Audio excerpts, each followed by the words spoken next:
헌금에 대한 이야기를 할 건데 조금 어려운 주제가 아니고 우리가 감사한 마음으로 이 주제를 다뤘으면 좋겠어요. 자, 오늘 말씀 함께 보겠습니다. 말라기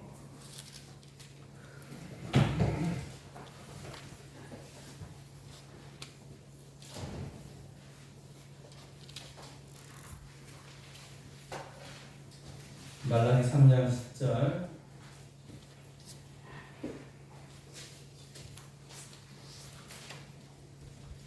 같이 읽겠습니다. 시작. 만군의 여호와가 이르노라 너희의 온전한 실질을 창고에 들여 나의 집에 양식이 있게 하고 그것으로 나를 시원하여 내가 눈을 열고 너희에게 복을 쌓을 곳이 없도록 굳지 아니하나 보라. 아멘. 고린도후서 9장 7절 말씀입니다.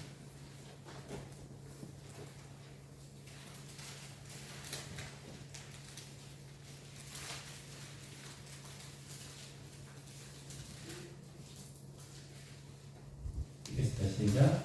각각 그 마음에 정한 대로 할 것이요 인색함으로나 억지로 하지 말지니 하나님은 즐겨 내는 자를 사랑하시느니라. 아멘.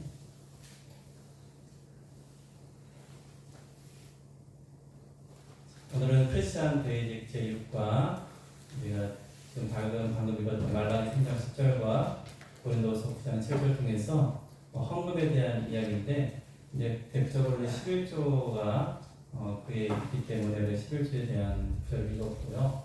또 구약과 신약을 관통해서 하나님은 어떠한 자세로 우리가 헌금을 드리는 것이 옳은지를 우리가 한번 살펴보려고 합니다. 그래서 오늘 자, 헌금의 성경적 의미가 무엇인지, 그리고 말라기 11조의 본문이 왜 그렇게 쓰여졌는지, 그리고 11조의 이해가 어떠한 것인지를 한번 보려고 하고요. 그리고 신약에서는 어떻게 헌금에 대해서 이야기하고 있는지, 그리고 참으로 이 헌금이요 예배의 중요한 요소입니다. 예배의 한 요소가 헌금이기 때문에 예배로서의 헌금에 대한 우리 실천이 어떠할지를 같이 생각해보고 우리가 더욱더 이것에 우리가 믿음의 올바른 우리의 자세가 또한 우리의 삶 속에서 실천이 있기를 원합니다. 자, 헌금은 무엇입니까? 우리 여기 있는 거 한번 읽어볼까요? 시작. 헌금은 하나님께 받은 은혜에 감사하여 믿음으로 드리는 예배입니다. 모든 소유가 하나님께 속했음을 고백하는 신앙 행위이며 삶의 주권을 하나님께 인정하는 표현입니다. 아멘. 성경 말씀 아닌데 아멘이라고 하네요. 예,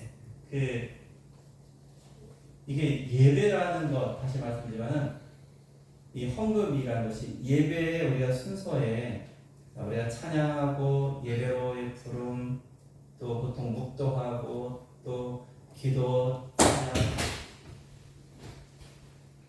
이렇게 이어지는데 또 말씀을 보죠. 또 말씀의 선포가 있습니다. 그리고 우리가 헌금을 드립니다.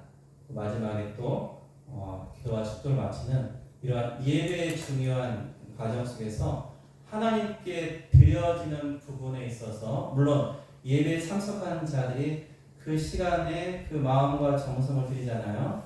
이게 예배자로서 드려지는 것이 가장 중요해요. 그런데 예배 형식상 과정 속에서 찬송 드리고 또 헌금을 드리는 것, 이것이 하나님께 드려지는 부분에서 핵심적인 내용이기 때문에 헌금은 대단히 예배에서 중요한 부분입니다. 그리고 또한 이 헌금은요 우리의 믿음의 표현이고 이게 우리가 하나님께 우리의 모든 것이 하나님께 속해 있었음을 또 하나님이 허락하신 것임을 우리가 고백하는 행위가 바로 헌금을 드리는 거예요. 자, 그러면 우리가 읽은 말라기 3장에서 왜 하나님께서 말라기 3장을 통해서 이러한 말씀 하셨을까? 자, 포로 귀환 후에 성전이 재건되었습니다. 이 성전을 뭐라고 한다고요? 수룹바벨 성전이라고 해요. 그러니까 성전이 재건되고 또 성벽도 다시 건축되었습니다. 예루살렘 성이 회복된 것처럼 보입니다. 그러나 여전히 그 옛날에 찬란했던 다윗 왕조 또한 솔로몬의 시대 그러한 옛날을 생각하며 그러한 경제적인 또한 군사적인 나라의 부강함을 소원했던 것과는 실제 이스라엘의 모습이 사실 그렇게 좋지 못했어요. 그러니까 여전히 경제가 어렵고 또 영적으로도 굉장히 어두운 그러한 모습. 그럴 때 이 백성들이 하나님께 더욱더 나아가고 전심으로 섬기며 예배하기보다는 점점 그러한 믿음의 모습이 퇴색되었어요. 그래서 예배가 형식화되어지고 또 그들이 힘들게 어렵게라도 해왔던 11조도 점점 하지 않는 그러한 형국에 이르렀다는 거예요. 그래서 말라기에서 하나님께서 11조를 통해서 이스라엘 백성들이 하나님을 섬김에 있어서 그 중요한 부분 또 하나님이 그 레이지파와 또한 성전의 또한 부제와 여러 가지 이 11조를 통해서 이루어졌던 하나님의 다스림과 섭리의 그러한 부분에 이 백성들이 동참하며 그로 인해서 또한 하나님의 은혜를 받기를 원하시는 그래서 이러한 11조를 통해서 하나님은요 하나님을 섬기는 그러한 자세와 본분을 회복하기를 원하셨다는 거죠. 그래서 자 말라기 3장 7절에 보니까 너희는 내게로 돌아오라 라는 말씀을 합니다. 그러니까 지금 돌아오라? 아니 지금 돌아와 있잖아요. 근데 뭐가 안 돌아와 있어요? 마음이 지금 떠나 있는 거예요. 그래서 핵심은 사실은 돈이 아니라 하나님과 하나님의 백성으로서의 그러한 관계가 회복돼야 됩니다. 그래서 돌아오라고 하시는 거예요. 그리고 이 11조와 헌금은 바로 그렇게 하나님께로 돌아온 삶의 열매이자 그들의 신앙의 모습으로서 이 말라기가 우리에게 전달하고자 하는 그런 하나님의 뜻입니다. 자, 다시 말씀드리지만 그때 왜 11조를 드리지 않았습니까? 가난이라는 그러한 경제적인 어려움보다도 하나님보다 자기가 지고 있는 이 재물을 더 의지했기 때문이 아닐까라는 거예요. 그래서 3장 8절에 말라기 3장 8절에 하나님의 것을 도둑질했다라는 이러한 표현이 나와요. 그러니까 이것은 결국 하나님께서 그들을 다스리시고 모든 삶의 필요를 충족하시고 인도하심에 대한 하나님의 주권, 하나님의 섭리를 인정하지 않는 것 바로 거기서 비롯된 거라는 거죠. 하나님 그것을 도둑질하냐는 이 표현이 바로 그와 같이 연결이 되는 거예요. 그러니까 실질적으로 돈을 내고 안 내고의 그러한 것은 사실은 부차적인 거죠. 본질적인 뭐예요? 하나님을 인정하는 것. 하나님을 하나님으로서 인정하는 것과 그렇지 못한 것이 가장 큰 차이라는 것이죠. 자, 그럼 11조가 어떻게 나오는가 한번 볼까요? 자, 우리가 잘 아는 사건이에요. 굉장히 중요해요. 자, 보세요. 여기서 그냥 끝내도 돼요. 사실은 이 얘기를 하다 보면 너무나 놀랍더라고요. 자, 창세기 14장. 어떠한 일이 있습니까? 아브라함의 조카 롯이 잡혀가요. 그 당시에 이 북쪽과 또한 이 소돔과 고모라 지역과 싸움이 전쟁이 벌어졌잖아요. 그래서 잡혀갔을 때 자기 집에 길르온 318명의 하인이라고 군사와 같은 분이죠. 그러니까 하인들이자 군사죠. 군사를 이끌고 가서 이제 그들을 다 처음 물리치고 그 모든 빼앗긴 것들을 다 찾아 돌아오다가 누굴 만나요? 살렘 왕 멜기세덱을 만납니다. 그때 아브라함이 살렘 왕 멜기세덱에게 그 전리품 중에 10분의 1을 드려요. 이 사건이 그 성경에 나타난 11조의 첫 번째 등장 모습인데 그 장이 중요해요. 여러분 다시 창세기 14장 다시 보세요. 자, 멜기세덱은 어느 나라 왕이라고요? 방금 말했죠. 살렘 왕. 그리고 멜기세덱은 왕이지만 또 뭐예요? 제사장이었어요. 하나님께 예배하는 제사장이었어요. 그런데 멜기세덱이 아브라함을 맞으러 올 때 성경은 이렇게 표현해요. 지금 밤에 야습해가지고 끌려간 사람들이 끌려가고 있으니까 얼마나 힘들었겠어요. 그렇죠? 또 318명이 밤에 달려가지고 그 일을 하고 돌아오는 길이니 그들은 지치고 뭐 했겠어요? 배고프겠죠. 그러니까 이 살렘 왕이 뭘 들고 오는지 아세요? 먹을 걸 들고 와요. 네, 먹을 걸 뭘 들고 왔겠어요? 여기 뭐 창세기 14장 가 보세요. 떡과 포도주. 떡과 포도주. 그냥 생각해 보세요. 그냥 살렘 왕 멜기세덱이 많은 음식을 준비해서 그들의 굶주림과 허기짐을 채워줬다 해도 되잖아요. 근데 성경에서 뭘 썼다고 여기 정확히 단어가 뭐라고요? 떡과 포도주. 여러분 멜기세덱은 누굴 예표하는 사람이에요? 여러분 히브리서 배웠잖아요. 예수 그리스도가 우리가 대제사장을 말하죠. 근데 예수님은 어느 지파예요? 유다 지파예요? 레위 지파예요? 우선 이런 거 다 아는데요. 네, 유다 지파예요. 그러니까 예수님은 율법상 제사장이 될 수 있어요? 없어요? 없잖아요. 그러니까 예수님은요 아론의 반차에 제사장이 된 게 아니에요. 예수님은 어떤 반차예요? 하나님 앞에 영원한 제사장이던 이 멜기세덱의 반차를 따른 우리의 영원한 대제사장이 되신다고 생각합니다. 그래서 이 멜기세덱은요 예수님을 예표하는 사람이에요. 예수님. 보세요. 멜기세덱이 어느 나라 왕이라고요? 살렘 왕. 살렘이 무슨 뜻이에요? 평화. 우리 예수님이 어떤 왕이세요? 평화의 왕이세요. 그렇죠? 그리고 하필이면 그가 가져온 음식이 뭐예요? 떡과 포도주. 이게 그냥 쓰인 것이 아니에요. 예수 그리스도 안에서 거룩한 성찬이 아브라함과 멜기세덱의 만남에서 이미 예표된 거예요. 그러니 성만찬을 예수님이 6월절에 제들과 했을 때 그때 제정되었지만 그러나 이 거룩한 예식이 이미 구약에서 아브라함 때 우리에게 보여진 사건이에요. 그래서 이 멜기세덱에게 11조를 드려요. 자, 그 다음.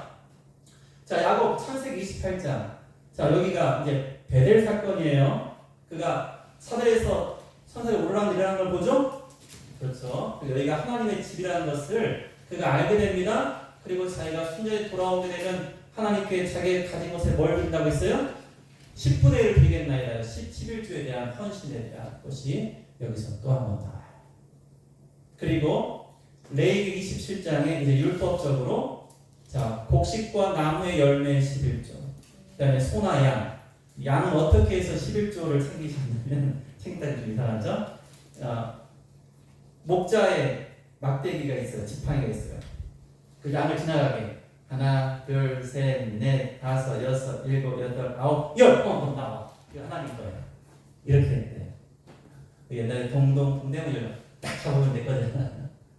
여러분, 그래서 구약에서 11조가 이러한 모습으로 우리에게 보여지고 있습니다. 자, 그리고 11조의 그런 목적은 무엇입니까? 밑에 여러분 표를 보면은 여러분 우리 단톡방에 있으니까 다 보실 수 있을 거예요. 자, 레인의 생계, 레인, 우리가 제사품에 포함한 레인들의 그런 삶과 또한 성전 예배를 유지하기 위해서 그것만이 아니에요. 과부나 고아, 나그네 구제, 그리고 공동체를 살리는 언약의 제도로서 11조의 그러한 제도가 있었다는 거예요. 그래서 그것들이 어떠한 것들이냐, 하나님을 경외하도록, 예배를 유지하도록, 약자를 돌보도록, 하나님의 집을 세우도록, 하나님의 주권을 인정하도록, 감사의 예배를 드리도록, 이렇게 11조의 목적이 성경에 잘 나타나고 있습니다. 이런 것들은 여러분이 보셔서 다시 한번 상기해 주시면 좋을 것 같아요. 자, 그럼 오늘 본문 말라기 3장에서 이제 10절에 이렇게 말씀해요. 나를 시험하여 보라. 그러니까 이거 시험하라.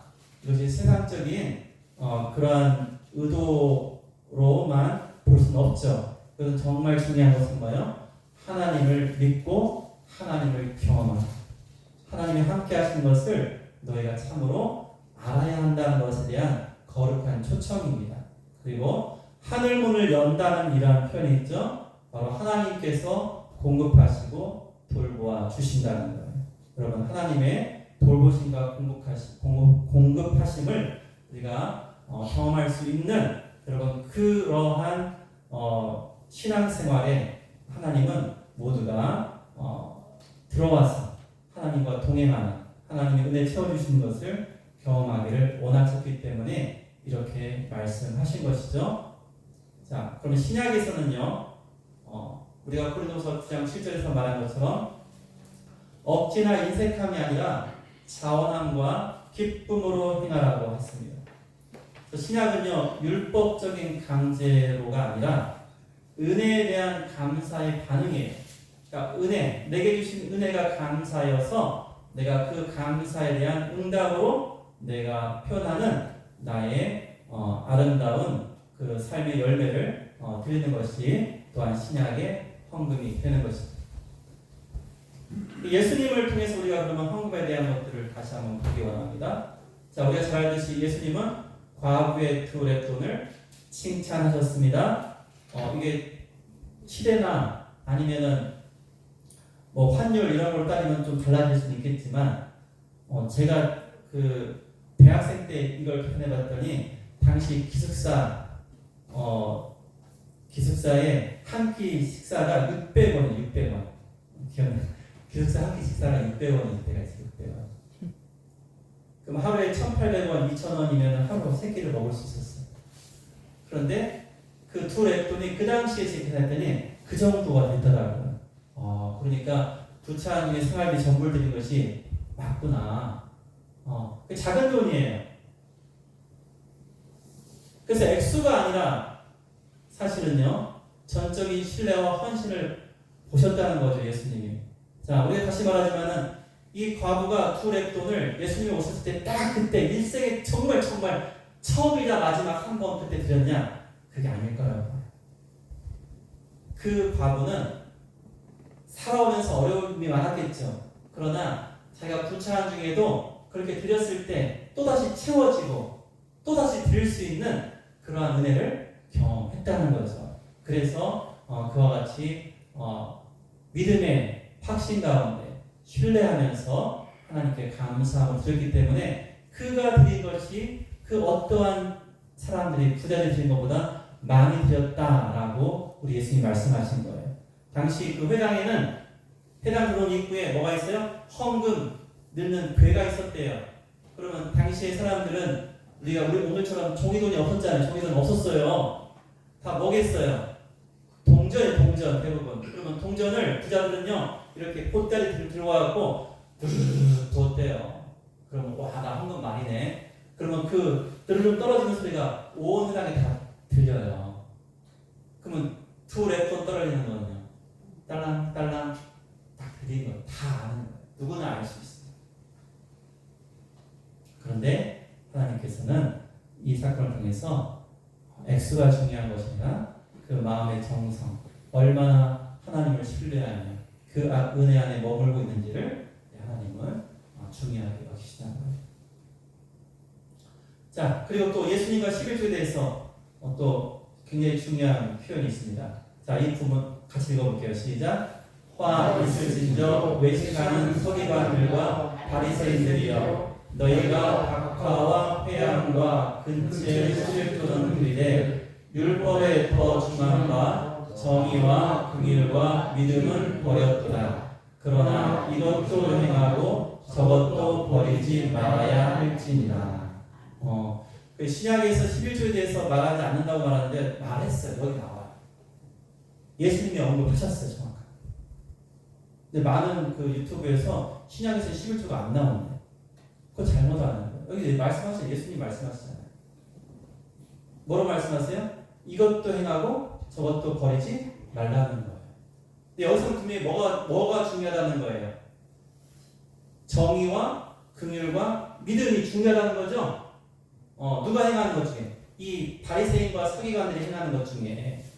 그렇지만 그들이 형식적으로 남에게 보이기 위해서 행했던 그러한 11조라도 그 11조가 할 필요가 없다? 예수님이 그렇게 말씀하신 건 아니에요. 분명히 예수님께서 이와 같이 말씀하셨어요. 이 두 가지는 둘 다 행해야 된다라고 말씀하신 거예요. 그렇지만 여러분 이렇게 생각하면 안 됩니다. 11조 드려야 구원받는다? 아닙니다. 그건 안 되는 거예요.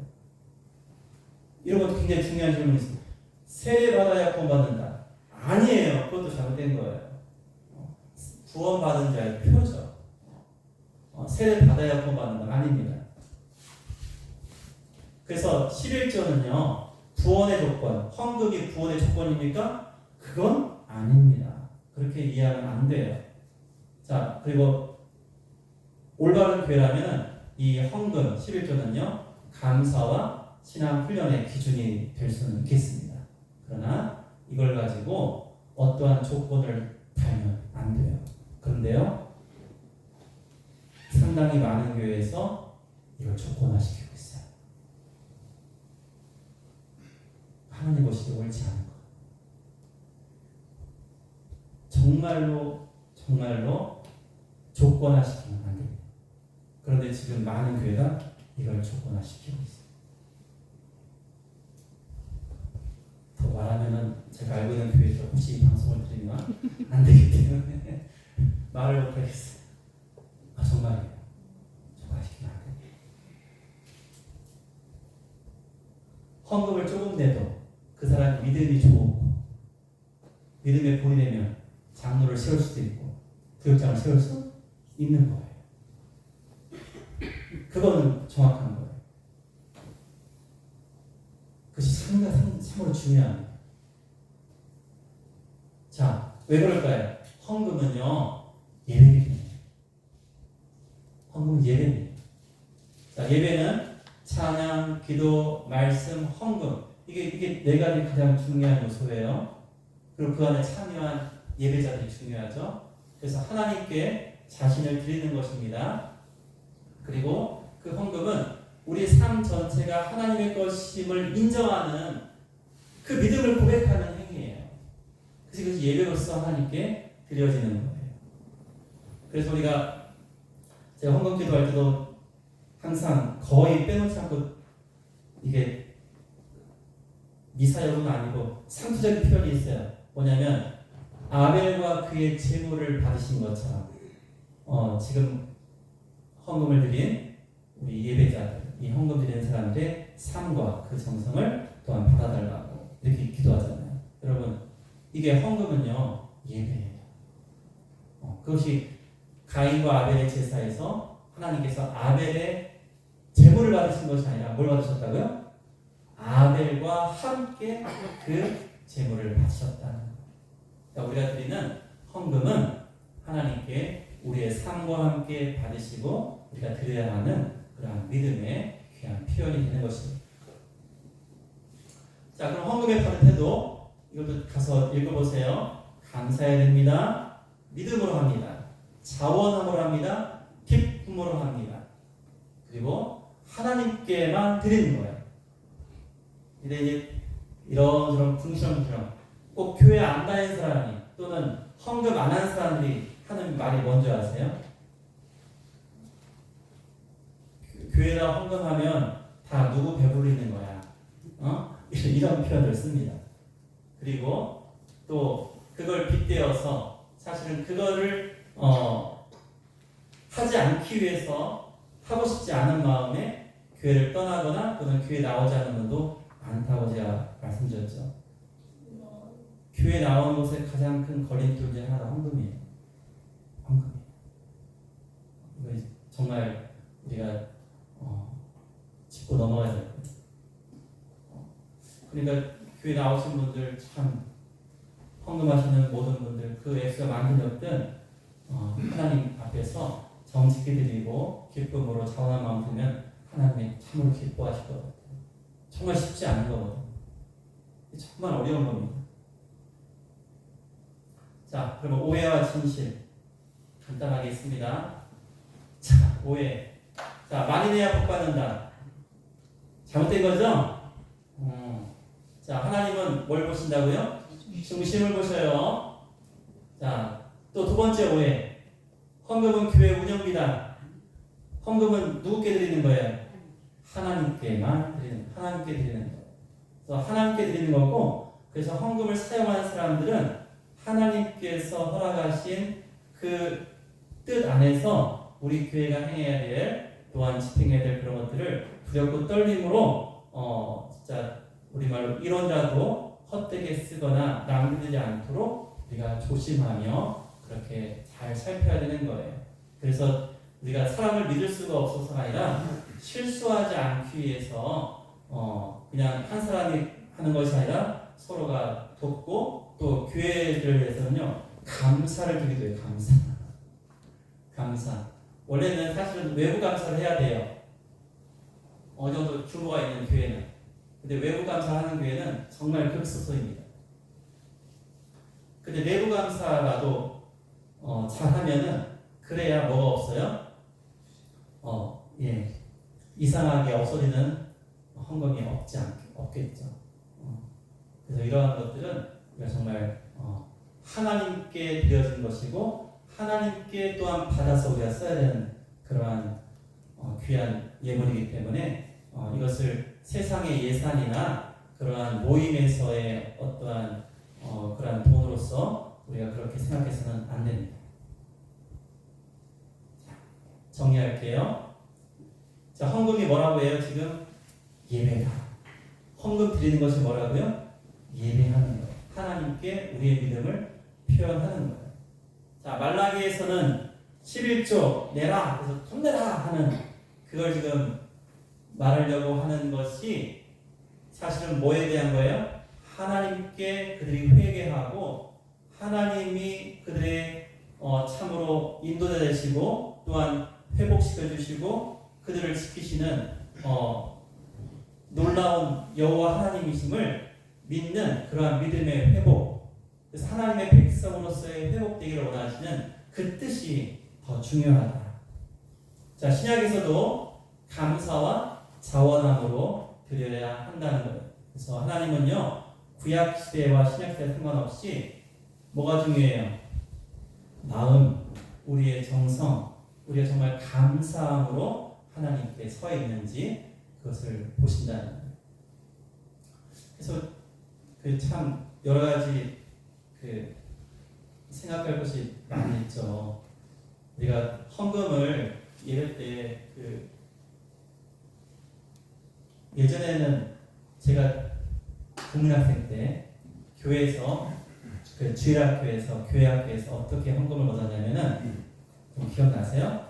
이런 추석부가 있잖아요. 추석부. 그러면 거기에 왔으면 쫙 그어요. 그리고 거기 쫙 그은 거에 그 조그만 칸에다가 그 추석을 부를 때 아이들 헌금을 내요. 그럼 그 헌금을 그 선생님이 거기다가 100원, 50원, 200원 적었어요. 저만 그랬나 봐. 군산 경암교회 그건 그랬는데 그랬어요. 그러니까 그 당시에 같은 나이에 장로님, 그땐 장로님이 아니었는데 좀 부유한 집에 어떤 자제들은 500원을 했는데 엄청나게 큰 돈이거든요. 500원이. 저는 많이 내야 100원, 뭐 50원 이랬어요. 10원도 냈어요. 10원.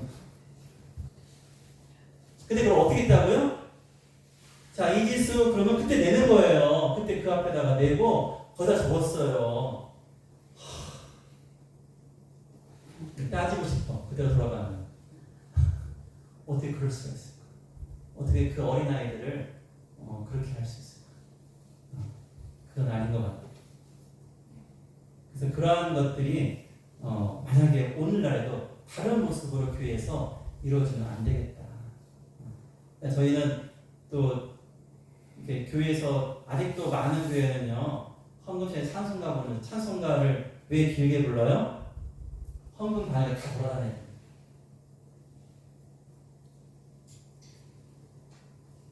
그렇잖아요. 다 돌고 와야 되니까. 그리고 그 도는 시간에 다 돌아야 되니까 헌금위원이 많아야 돼요, 적어도 큰 교회는. 많아야 되는 거예요. 헌금위원은 수십 명인 교회가 얼마나 많은지. 한 예배 때. 그러면 멋져요. 막 저기서부터 쫙 들어와요. 보셨죠? 아, 보세요. 큰 교회들 다 보세요. 막 헌금위원회가 가운 딱 입고 막 저기서 쫙 인절로 와서 장모님도 몇 분이 여기서 막 이럽니다. 이게 지금 헌금 드리는 모습. 근데 그게 이상하잖아요. 하나님께 드리는 거. 그래서 예전에 그런 일도 많았습니다. 예전에 헌금하고 일 듣잖아요. 그래서 어떤 도둑이 그 교회에서 헌금 많이 내는 권사님들을 알잖아요. 정보를 딱 얻어가지고 그 옆자리에 앉는 거예요. 그 권사님 낸 다음에 그 다음에 들어가서 그걸 빼갖고 나오고 이렇게 사람들이 안 보잖아요. 다 기도하고 있잖아요. 찬송 부르고 있고. 그러니까 누가 손 들어야 나는데 누가 보고 있어요. 안 보잖아요. 그래서 나중에 그 하도 예상해서 그 권사님 헌금을 안 하실 분이 아닌데 이렇게 해서 추적해서 잡은 적도 있어요. 그래서 헌금 지나가는 것도 고민됩니다. 아무것도 아닌 것 같죠? 헌금 없을 때 여러분 어떨 때 그때 심정이 굉장히 민망해요. 아무도 안 보는데 누가 보는 것처럼 느껴져. 그럴 때가 있다니까요. 그래서 헌금이 온전히 하나님께 드려져야 되는 그러한 것들도 저희도 저렇게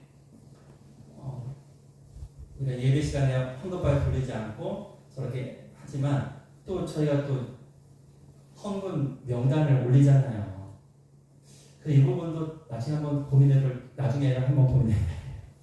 네, 명단은 이미 다 우리 회계분들이 다 작성해서 보관하고 있고 굳이 헌금 명단을 교회 주보에 올릴 필요가 있을까?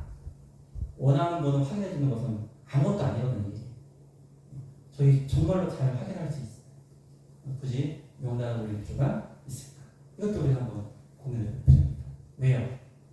헌금에 드리는 자의 예배로서의 행위가 외적인 사람들의 어떤 시선이나 그러한 모습 때문에 우리가 어그러진다든지 아니면 거기에서 상처받는 일이 있으면 안 되지 않을까 이런 것들도 한번 고민해야 되고 얘기해야 될 부분인 것 같아요. 자, 결론입니다.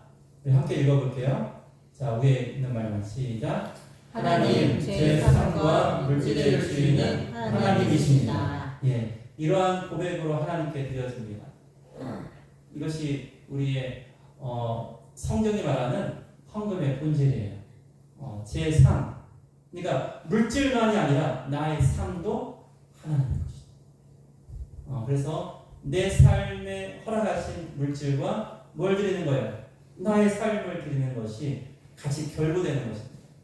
결부되어서 우리가 하나님께 드릴 수 있고 또 감사하게도 우리 사랑교회를 통해서 하나님께서 구제와 또한 선교와 여러 가지 일들을 감당하게 하시는데 원래 11조를 그와 같이 하신 것도 아까 봤지만은 꼭 레인의 생계나 그 성전 그러한 유지를 위해서만 쓴 게 아니었어요.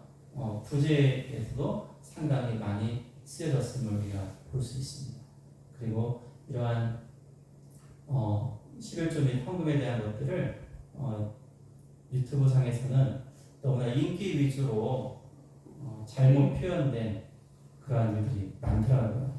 그래서 성경에 대해서 보다 우리가 생각하게 된다면은 율법이 있기 전에 아브라함과 야곱뿐 아니라 믿음의 선진들이 11조를 드리며 하나님께 예배했던 모습 우리가 볼 수 있고 또한 예수님 때도 예수님이 11조를 폐하신다든지 그러지 않으셨어요. 그러지 않으셨고 또한 초대교회도 11조를 드렸습니다. 이거는 엄연한 사실입니다. 그러므로 우리가 그러한 신앙과 또한 성경의 올바른 그 헌금에 대한 그러한 내용을 우리가 인지하고 그것을 지금 우리의 삶 속에서 이와 같은 믿음의 고백으로 제 삶과 이러한 모든 물질의 주인은 하나님이십니다. 그래서 감사함으로 자원함으로 드림으로 하나님 앞에 우리의 믿음을 더욱더 보여드리며 또한 그 감사를 통해서 더욱더 충만한 은혜를 누릴 수 있기를 원합니다. 그러한 믿음의 귀한 분들 다 되시기를 축원드립니다. 아멘.